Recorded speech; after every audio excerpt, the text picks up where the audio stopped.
করাচি পাকিস্তানের বৃহত্তম এবং সবচেয়ে ঘনবসতিপূর্ণ শহর। একসময় যা ছিল পাকিস্তানের রাজধানী, আজ তা অলিখিত বাণিজ্যিক রাজধানী। কিন্তু এই শহরের আনাচে কানাচে লুকিয়ে আছে বাঙালিদের এক করুণ ইতিহাস। পাকিস্তানে প্রায় ৩০ লাখ বাঙালি বসবাস, যার মধ্যে প্রায় ২০ লাখই করাচিতে। ব্রিটিশ আমল। করাচির বন্দর শহরে প্রথমবারের মতো পা রাখে বাঙালি জেলেরা।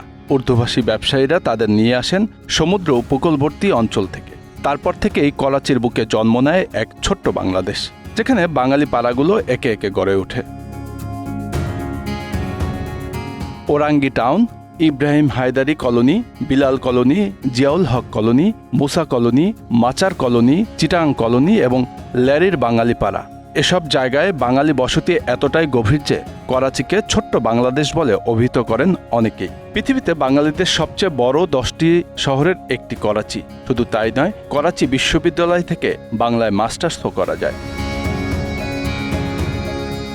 1947 সালে ভারত বিভাগের পর পাকিস্তানে চলে যাওয়ার পর বাঙালিদের কিছুটা আপন করেছিল পশ্চিম পাকিস্তানিরা। তার পেছনে অন্যতম কারণ হল ভারত বিদ্বেষ।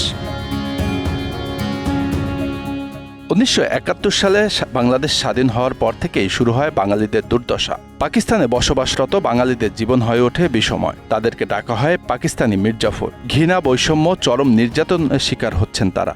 নাগরিকত্ব থেকে বঞ্চিত, জাতীয় পরিচয়পত্রহীন এই বাঙালিরা আজও সেখানে কাজ করতে হচ্ছে ওয়ার্ক পারমিট নিয়ে, যা তারা পায় ঘুষ দিয়ে। গিঞ্জি বস্তিতে নোংরা পরিবেশ, দিনরাত বিদ্যুৎহীন অবস্থায় কাটাতে হয় তাদের জীবন।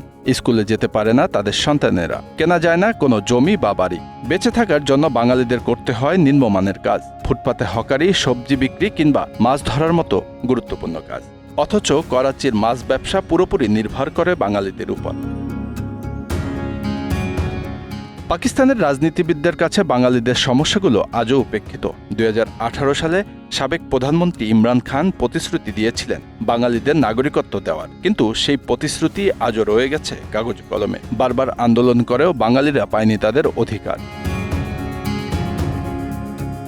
এদিকে সময়ের সাথে সাথে পাকিস্তানে জীবনযাত্রার ব্যয় বেড়েছে, আর পুলিশের নির্যাতনও যেন বেড়েছে বহুগুণে। যুগের পর যুগ ধরে শোষিত ও নিপীড়িত হয়ে বাঙালিরা পাকিস্তানে বেঁচে আছে, মানবেতর জীবনযাপন করে, কিন্তু তাদের পাশে দাঁড়ানোর মতো কেউ নেই।